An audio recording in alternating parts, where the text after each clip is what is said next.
swinging in, it is a fair ball, and Wayzata wins it. Tampa Park back to state for the third straight year.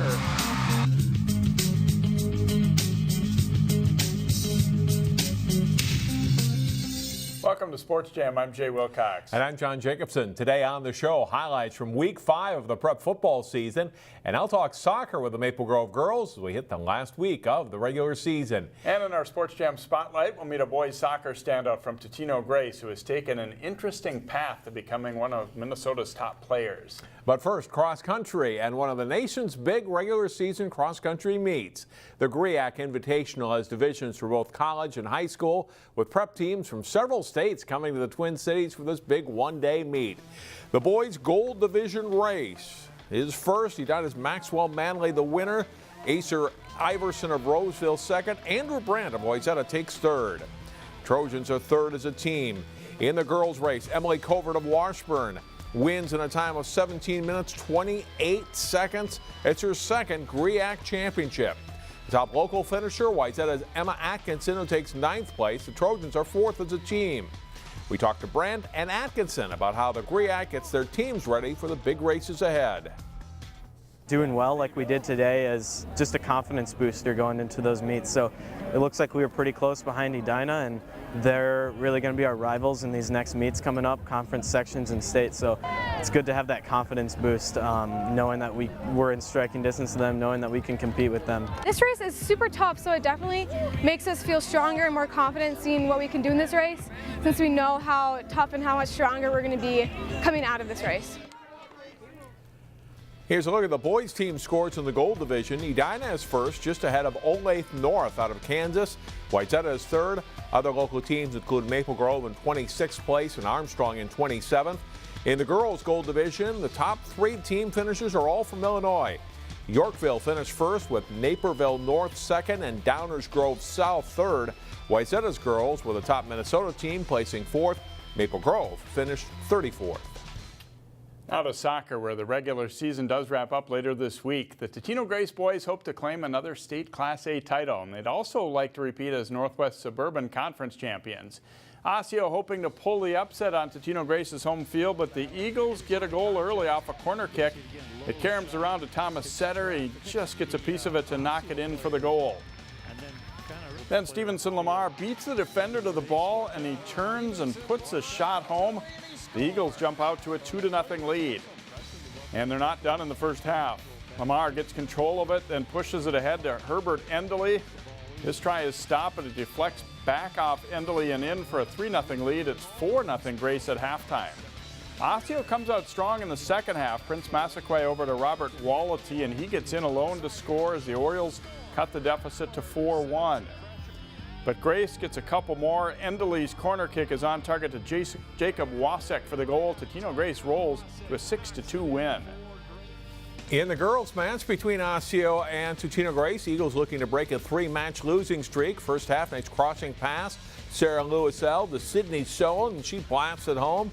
Midfielder's goal gives the Eagles a 1-0 lead at halftime. And that's the way it stays. Osseo goalkeeper Erica Seitz keeps the Orioles close, making some big stops in the second half. But the first half goal by Sowen holds up, and Totino-Grace wins 1-0. The Breck boys soccer team lost a close battle to Totino-Grace in last season's Section 5A championship. Those teams could be on a collision course again. Third-ranked Breck meeting number 4 Blake last week. Free kick for Blake in the first half. Bounces around in front, but Breck goalkeeper Hudson Hacker comes up with the ball. Second half, Blake's number 15 rips a shot through traffic, but Hacker makes the save. Breck's best scorer is Eric Smits. In overtime, he gets loose and drills a hard shot. Will Taylor, though, makes the stop for the Bears. This game ends in a scoreless tie. The Lake Conference holds the top 4 spots in the state class AA girls swimming pool, and Hopkins is also in the top 10 at number 9. Number 4 Wayzata fired up as they played host to Hopkins at Lifetime Fitness. And they're off on the 200 medley relay after Melinda Zhang gives Wayzata a big lead in the third leg. Anchor Claire Ranke finishes it off in a time of 1:49.32. In the 200 freestyle, Zhang dominates for the Trojans, leading wire to win in 1:56.69. In the 200 IM, it's Hopkins junior Allison Hall getting the win, and Tallulah Lesher is right behind her for Wayzata in second place. Hall's time is 2:15.81. In the 50 free, Ellen Hofstead of Hopkins edges Wayzata's Rinky for the win, but it's Wayzata coming out on top 99-82 in the team score. The Benilde St. Margaret's volleyball team reached the Section 6 3A final last season. After a slow start, they're gaining momentum. The Red Knights hosted Cooper in a Metro West Conference match. Benilde's on the left. Sarah Luong sets it to Alexis Brixius, who goes deep middle with her hit, and the Red Knights go up 12-6 in the first set. They execute their offense pretty well in that set. They use the middle attack here, and Allie Brooks puts it away for the kill as Benilde takes the opening set 25-16. Cooper is stronger in the second set. Savannah Ballard sets it left side to Laura Beener, and she'll get a kill here as the Hawks lead it 12-10. Benilde responds with some solid play. Libero Haley Hewitson with the nice set to Maisie Jackson. She puts it away as Benilde surges to the win 25-18 in set 2. In the third, BSM jumps on the Hawks early. An ace serve here for Brooks. They go up 16-3. And Cooper can't get it going in the third set as Benilde rolls to the sweep over the Hawks. The Red Knights have won 3 straight. The Osseo volleyball team suffered their first losses of the season Saturday at the Midwest Fall Classic in Albertville, finishing 4th. But it's been a great year overall for Osseo. They looked for a conference win early in the week against Armstrong. Falcons get off to a good start. Riley Fry sets it to Sophie Vogel in the middle for a kill and a 4-3 lead that grows to 7-3. But Osseo gets settled in. They work the slide to Emily Rossing for the kill. The Orioles rally to win the first set 25-18. The second set is all Osseo. Kelsey Seelock hammers it through the block for a 12-4 Orioles lead. Rossing gets up for a great block as Osseo rolls to a 25-12 victory to go up 2-0. In the third, Libby Matala hammers it home for Armstrong, and they take an 8-6 lead. But again, Osseo takes control. Lindy Ojri pounds it home. The Orioles breeze to a 25-14 win to get the sweep, and they are now 16-2. And John, the girls' tennis playoffs getting started this week as well. That's right. Most of our teams are in Section 5AA or 6AA, and the team tournament starts over the next couple of days. Stay with us. Next up on Sports Jam, the week in prep football. And later, we'll meet one of the state's premier soccer players in our Sports Jam Spotlight. Welcome back, Jay. A good football rivalry game last Friday. Cooper making the short trip over to Armstrong. Yeah, they're rivals, but it was also a really good back-and-forth battle all night. You like to see those close games. The Hawks looking to stay unbeaten and beat Armstrong for a 4th straight season. With Cooper up 7-0 in the second quarter, Trayshawn McMillan looks left and then throws right. Deep downfield for Adrian Adams. Has a couple of steps and he is gone. An 82-yard touchdown makes it 13-0 Hawks. After an Armstrong TD, McMillan starts to roll right and then throws back left to Nasir Borden. He gets in for the touchdown to make it 20-6 Cooper. But Armstrong scores in the final minute of the first half as quarterback Jake Breitbach keeps on the option and just gets the ball over the goal line. The Falcons are to within 20-14 at halftime. After each team scores a touchdown in the third quarter, the fourth has plenty of action. McMillan to Pedro Amusu, a 31-yard touchdown early in the fourth for the Hawks. Armstrong answers, though, as Breitbach finds Ty Bowman wide open for the score with 2:15 to play. The Falcons are within 35-26. But Borden bursts up the middle and races to the end zone for a 42-yard TD. Armstrong does score once more, but it's Cooper moving to 5-0 with a 42-34 win. It's good to beat a rival, especially for the seniors. Well, we knew that we had to come out fast, end off fast. We just knew that it was a big rivalry, and this is our last year playing them. Like, we're not going to see them again, and we didn't want to hear their mouths with them talking self and done, so we just like, we're going to work together, we're going to get this W, we're just going to play hard as a team, as a family. In Class 4A, Providence Academy was not really tested in any of their first 4 games, all wins. The Lions figured that would change when they met unbeaten Mound West Tonka on the White Hawks homecoming night. Watch the block by number 25, Jeff Ekior, to the left of your screen. He seals off the linebacker, allowing Taylor Meisner to walk into the end zone from 3 yards out and give the Lions a 7-0 lead in the first quarter. After forcing Mound into a turnover, Providence strikes again early in the second quarter. Quarterback Max Anderson on the keeper from 2 yards out, and it's 14-0. The defense was outstanding for Providence. Ben Lechtenberg and Mark Richardson crash in here and combine on the sack of the Whitehawks quarterback.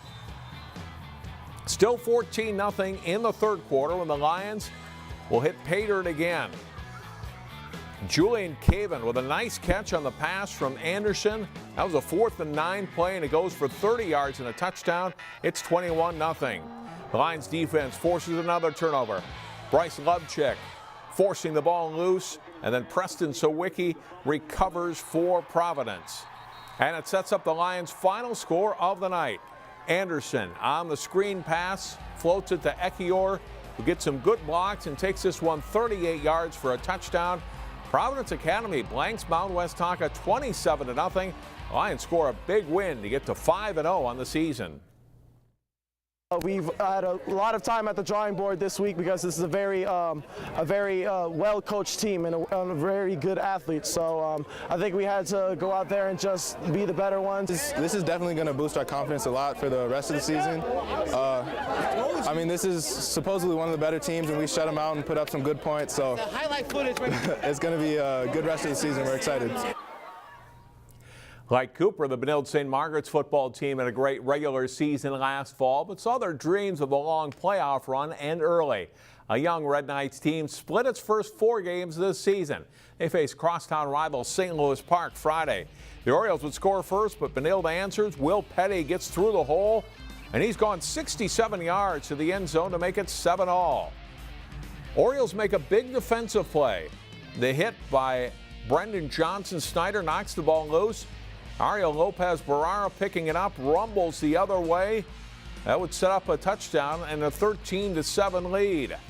But the Knights go back in front in the third quarter. It's another hitter as Isaiah Smith goes 70 yards for the score, and BSM goes up 14-13. And that opens the floodgates. Benilde quarterback Nick Peterson flushed out of the pocket, but he finds space and throws to Zachary Swenson for a 35-yard score. Early in the fourth quarter, Peterson zips a pass to George Wolf, makes a nice catch just inside the goal line for a touchdown and a 35-13 Red Knights lead, and that is the final. And Jay, congratulations to Brooklyn Center. Centaurs football team beating Minneapolis Roosevelt 24-17 on homecoming at BC. Yeah, they've had to have some afternoon games this season because the Lights had some troubles in the early part of the year, but they get their first win, so congratulations to the Centaurs. Next up in our Sports Jam Spotlight, meet a soccer star who has taken a long and winding road to becoming one of Minnesota's best players. The Totino-Grace boys soccer team is unbeaten in Northwest Suburban Conference play as they look to wrap up another title and then later pursue a state Class A title. In this week's Sports Jam Spotlight, we meet one of the state's top players who is hoping to lead the Eagles back into the state tournament. Soccer coaches are always looking for scorers, guys who can create and put the ball in the net. Senior Herbert Endeley of Totino-Grace fits the bill pretty well. After netting 34 goals and 14 assists as a junior, he scored 15 goals with 6 assists in the Eagles' first 10 matches this fall. He's just got a great soccer sense. He knows what to do with the ball. He knows how to get open. Obviously, he can finish very well, but he's great at finding his teammates and setting them up. I know last year he had most assists on our team, and this year he's leading right now. So he doesn't just score goals, he gets the whole team goals. I feel like I've improved since last year. I feel like I'm helping the team in ways that I should and in ways that I expect myself to, so I'm really proud of myself and my teammates as well. Many soccer teams in the Northwest Suburbs have African immigrants playing for them. Herbert did live on the continent, but his path is a little different than most. So I was born in Minnesota, but I moved to Tanzania when I was about 5 years old because my dad works for the United Nations, so we moved there. We lived there for about 5 years, and that's where I started playing soccer, and then we moved back in 2010 when I was about 10 years old, and then I just continued playing, and it just grew on from there. His parents are from the other side of Africa in Cameroon. The time in Tanzania was a great opportunity for Herbert. For my personal life, it was pretty fun because I've been to a lot of places, and living there was pretty nice because I went to an international school, so I had friends from basically all over the world, and it's just nice you know, seeing a different part of the world and how, not just soccer, but how they live and what they do every day. And in terms of soccer, I just remember we just played every day. During recess, all we did was play soccer, and after school, before school, so that's kind of how I got into it. On the Totino-Grace team, Endeley is part of a great 1-2 offensive punch with Stevenson Lamar. Came to the U.S. from Haiti a few years back. Herbert and I, before we were a soccer teammate, we were playing first. So it's always helping me playing against him as a teammate and knowing that he got my back and I got his back. And he also pushed me to work harder because I'm always like saying, looking after him. He's been doing good things for the team. We play on the same club team, so that really helps us. And I think being friends off the field is very beneficial because it helps us. We have really good chemistry.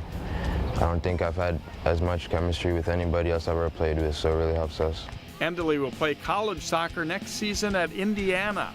I just think they have a great program, and in terms of like going professional, which I hope to achieve in the future, I think it was probably the best choice for me to choose. He has a pretty unique story in that I think we're in the day and age when they try to identify players as young as possible and then put them on the best teams and academies and those things. And in junior high, he was still playing at the C2 level on the club side of things. So to go from there to a verbal commitment to Indiana is pretty cool. While they push each other to get better, the Eagles have a team-first vibe that helps them be as good or better than the sum of their parts. A lot of people always asking me, Herbert and I, who's better, but first, what I say is that we both help the team. It doesn't matter who's better. If Herbert scores, he helps the team. If I score, I help the team. So the team comes first. As Herbert Endeley and Totino-Grace take aim at matching last year's state Class A championship, the mentality team-wide is to be hungry. Going after the state title again, we don't think of ourselves as defending anything. We just want to go after it because last year was last year and nobody can take away what we accomplished last year. So we just want to go after the winning state again this year with the same ambition that we had last year. Endeley had 2 goals Saturday as the Eagles beat Maple Grove 4-1. They have 3 regular season games left this week. John talks soccer with the Maple Grove girls when the Sports Jam continues. Welcome back to Sports Jam. The regular season in high school soccer ends this week. One of the teams that will be one to watch for in the section playoffs, the Maple Grove Crimson Girls. And they join us now on the show. We'll start with a couple of their seniors, Maddie Rada. And Maddie, tell me about this year's team. And I know you lost a couple of games early, but haven't lost since September 4th. What has changed for this team? I would just say the team altogether has grown stronger, and we've kind of communicated well together, and like we've just grown as a team entirely. Did it take a few matches just to learn how to play together as a team with a new group and a new lineup this season? Yeah, so like we played together last year and there wasn't a ton of new girls, but the lineup definitely changed, which was a little bit of a hiccup. What have you been doing well in the games that has made you a stronger team since then? I would just say communication, and everyone's kind of like now learned their position, and so we just have moved forward. Does last year's experience help? You know, getting to the state tournament, does that help this group of girls? Yeah, it gives us a lot of confidence of moving forward. Maddie, good luck in the playoffs on this last week of the regular season, first of all. Thank you. And we'll bring in Man and McMahon. Man, I know you've got big matches still to come before we get to the playoffs, including Andover on Thursday. What do you know about the Huskies? You know, they're always a good team. They're going to bring us a good fight, so we're going to have to come ready to play, and that's a good game to get started sections for us, so we're excited. Do you like challenges like that when you got a team that's going to go with you toe-to-toe for 80 minutes? Oh, yeah, for sure. It definitely pushes both teams. You know, it makes us work on a lot of things that we need to work on, so it'll be a good game. We're excited. How have you seen this team improve from the first match in August to where you're at right now? Definitely just confidence. You know, getting to play with each other for a couple games definitely helps, and you know, we work together really well and we're really close with each other on and off the field, so it definitely helps. I mentioned to Maddie those back-to-back losses you had to Blaine and Champlain Park. Both good teams, but did you kind of regroup after that and talk and, hey, we can do better than this? Yeah, definitely. We learned a lot. You know, our coaches gave us a lot of good tips, and we've been working on them in the games after that. You know, it's been working for us, so we're just excited to see what we can do come postseason. Is this a confident group as you head into this last week of the regular season and the section playoffs? You know, yeah, we're just really excited. We want to show everyone what we can do in the postseason, and we have a lot of good games coming up, so we're just hoping that can prepare us for the best. Manon, thanks for your time. Good luck. Thank you. Coach Levon, tell me about this year's team and how it's been different from the last couple squads you've had. So we've got a lot of the same kids, which makes it a little bit the same and a little bit different. Like Maddie said, we've got a lot of people that came back, but just this particular group and this particular environment, we needed to find people in the right spots. And that was one of the challenges early on, but we feel like this group is really gelling and becoming confident in who they are. Did that take some time for you as a coaching staff to try to figure out how pieces were going to fit together with some of the players you lost from a year ago? Yeah, there's people we lost, and just every year kids grow, they change, helping them find the roles that they're going to excel in well with this particular group. We know people are able to do things, and one of the strengths of this team is their versatility. We have people that could play literally every position on the field, and so while that gives us some versatility, it also makes it hard to kind of find out where those pieces best match. So our goal is to be playing our best at this time of the year, and I feel like we're heading towards that. What have you been doing well in these matches the last few weeks, and you keep piling up the wins? Yeah, we're becoming more organized team-wise defensively. That's helping, we're denying more shots, we're generating things a little bit better, and we're starting to get our offensive sequences down a little bit better. So we're seeing better chances in front of the goal, and now we're just working on putting those chances away. Good luck in the playoffs. Thanks a lot. All right, thanks very much. Maple Grove girls soccer team, again, will end up the regular season this Saturday. The teams will be seeded for the section playoffs, and then they'll begin play already next Tuesday with the first round in Section 5AA. We'll take a break and come back and wrap up the show. First, here's a look at our plays of the week.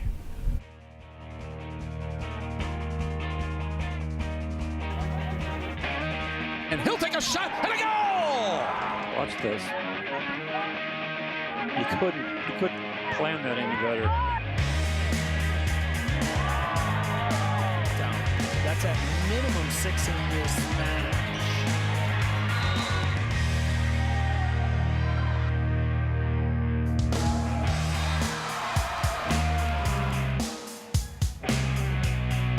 Just catches it on the bounce.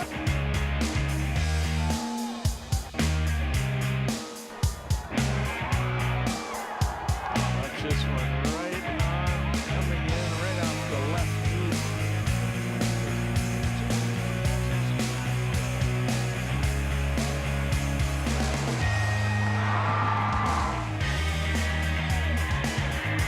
Look left, now throwing back the other way, deep downfield, and it is complete. The race is on and he is gone. What makes your community feel like home? Is it knowing what's happening in your neighborhood? Or when people know your name? Connections make us a community. For more than 30 years, Northwest Community Television has connected citizens, neighbors, even sports fans through video. You can learn about the latest news through our truly local newscast. We cover and air around 150 high school sporting events every year. For our cities, we air parades and city meetings that you can watch whenever you want. Then, any citizen of our cities can create and share their own original content. We'll even teach you how to use the equipment too. We have always provided you with a connected community experience. And as life gets busier than ever, we will continue to engage, inform, and inspire through CCX Media, so you can stay connected to the place you call home.